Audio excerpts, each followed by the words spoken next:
যোৱা 2-3 দিন আগতে হোজাই জিলাৰ মুৰাজাৰ থানাৰ অন্তৰ্গত ঘনিয়াৰপাৰ গাঁৱৰ কমৰুল মেছাবৰ ওপৰত এটা অভিযোগৰ ভিত্তিত বৰ্তমান আহি মই কমৰুল মেছাবৰ ঘৰত আহি উপস্থিত হৈছোঁ। আপোনালোকে দেখা পাইছে মোৰ পিছফালে এজন দুজন মানুহ নহয়, বহুতো মানুহ বৰ্তমান কমৰুল মেছাবৰ ঘৰৰ সন্মুখত থিয় হৈ আছে। কমৰুল মেছাবৰ গাঁৱৰ মানুহে আৰু কমৰুল মেছাবৰ গাঁৱৰ মানুহে কি কয়, আচলতে কমৰুল মেছাবৰ ওপৰত উঠা যিটো অভিযোগ আছে সেই অভিযোগটো কিমানখিনি সঁচা আৰু কিমানখিনি মিছা, আজি যদি ভিডিঅ'টো আপোনালোকে সম্পূৰ্ণ শেষলৈকে চাই এই ভিডিঅ'টোৰ জৰিয়তে আপোনালোকে জানিব পাৰিব আচলতে যিটো অভিযোগ উঠিছে কমৰুল মেছাবৰ ওপৰত আচলতে সেইটো কিমানখিনি সঁচা, বা কমৰুল মেছা কিবা ষড়যন্ত্ৰৰ বলি হৈছে নেকি, বা কোনোবাই কমৰুল মেছাবক কিবা ফচাব বিচাৰিছে নেকি। সম্পূৰ্ণ তথ্য আজিৰ এই ভিডিঅ'টোত আপোনালোকক মই জনাবলৈ চেষ্টা কৰিম, কিয়নো আজি যোৱা 2-3 দিন আগৰ পৰা আপোনালোকে দেখা পাইছে সামাজিক মাধ্যমত এটা নিউজ বহুতো ভাইৰেল হৈ আছে কমৰুল মেছাবৰ, যিটো নিউজত দেখা গৈ আছে যে কমৰুল মেছাবৰ ওপৰত দোষ দিয়া হৈছে বা কিবা কমৰুল মেছাবক দোষাৰোপ কৰা হৈ আছে এটা ভিডিঅ'ৰ জৰিয়তে। আচলতে গাঁৱৰ মানুহ মোৰ লগতে আছে, কমৰুল মেছাবৰ বিষয়ে আজিৰ এই ভিডিঅ'টোত আপোনালোকক জনাবলৈ চেষ্টা কৰিম।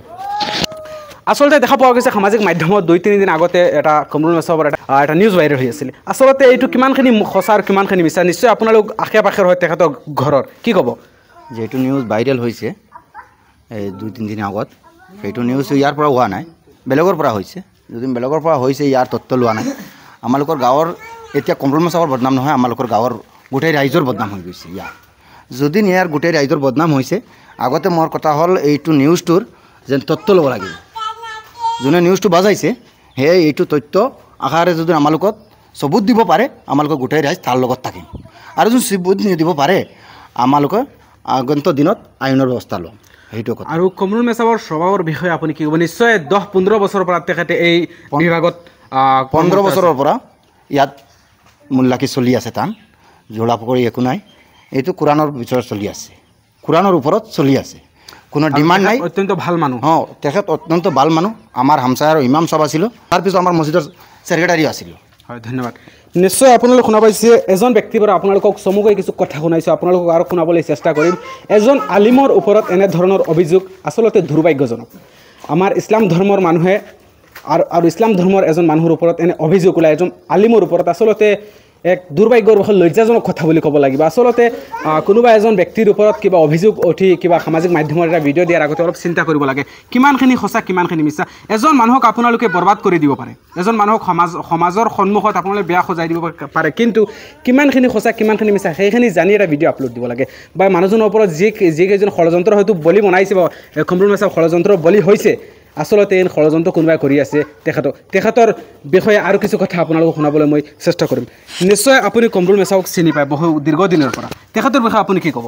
সেই দিনত মই এটা নিউজ দেখিছোঁ, দেখি মই মোৰ গাঁৱৰ মানুহক কৈছোঁ বোলে এনেকৈ মই নিউজটো দেখিছোঁ। তেতিয়া মই চৌধুৰী বাজাৰত মোৰ শ্বশুৰ ঘৰত আছিলোঁ, এনেকৈ এটা নিউজ দেখিলোঁ। এইটো মোৰ নিজৰ মনত বহুত বেয়া লাগিছে। এনেকুৱা হ'ব না, এজন আলিমৰ ওপৰত এনেকুৱা হ'ব নালাগিছিল।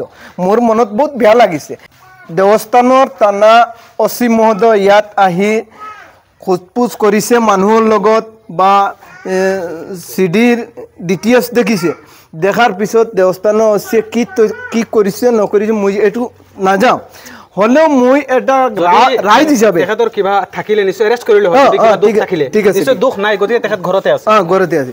মই এইটো কৈছোঁ, যদি অফিচাৰে কিবা পোৱা নাই, যদি তেনেহ'লে এইটো নিউজ কি কাৰণত কমৰুল মেছা এজন আলিমৰ ওপৰত এইটো মিছামিছি অপৰাধৰ মানে তথ্য আনিছে সিহঁতে, এইটো মোৰ গাঁৱৰ মানুহে এইটো বিচাৰ লাগে। আপোনালোকে তেখেতৰ বিষয়ে শুনা পাইছে যে যদি এজন আচলতে যদি কমৰুল ইছলাম যেখেত হুজুৰ হয়, তেখেত আচলতে বেয়া মানুহ যদি হ'লে হয় গাঁৱৰ পৰা ইমান মানুহ ওলাই নাহিলে হয়।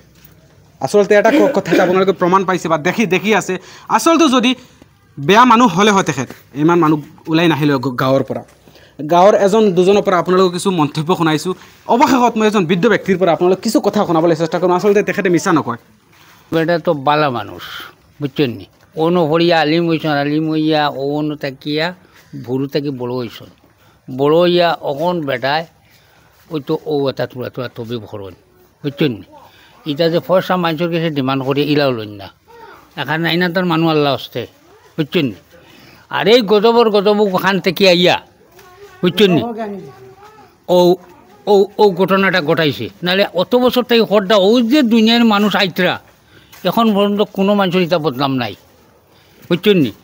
আর সিদিনতো ছাৰো আহিছোন যে কৈছোন আমাৰে লৈয়া সেইবাৰটা ফাৰ্ষ্ট আমাৰে লৈয়া হামাইয়া কৈছে এতিয়া কিতা কেছ দিল বুঝছেন নি চিচিও চাইয়া কৈ এতিয়াতো কোনটা নাই কেছ দিছে খালি বেটাৰ ফুৰিয়গু আর হেবাটা পায় 15-16 জন মানুষ ইনো বাদ বুঝছেন ও কারে মিশা চিন্তা করে একজন আলিমর উপরে ও জিনিসটা দেবইছে কিদারা তারা ষড়যন্ত্র খড্ডা ষড়যন্ত্র করটা হয় হয় এরা মানুষ খেয়ে যারা মানছে এরা যমুনাগাঁওর মানুষ আর আরও লাগি গেছেন তো সামসাইন ও সামসাইনতে করানি লইতরা সসা বুঝছেন নি আচ্ছা আচ্ছা পয়সা মানে পয়সার লাগি এটা করটা বুঝছেন নি এই বৃদ্ধ মানুষজনে মিছা কোৱা নাই কমৰুল মেছাৰ বিষয়ে যিখিনি কৈছে আচলতে প্ৰশাসনৰ মানুহ আহিছে প্ৰশাসন আহি পুলিচ প্ৰশাসন আহি চিচিটিভি ফুটেজ চাইছে চিচিটিভি ফুটেজ চাই তেখেতক নিৰ্দোষ বুলি প্ৰমাণ কৰিছে যদি তেখেত দোষী হ'লে হয় বৰ্তমান ঘৰত নাথাকিলে হয় বা ইমান মানুহ ওলাই নাহিলে হয় কমৰুল মেছাৰ পক্ষত আৰু আপোনালোকে কমৰুল মেছাৰ বিষয়ে কি কয় আপোনালোকে কমেণ্টৰ জৰিয়তে আপোনালোকে জনাব আচলতে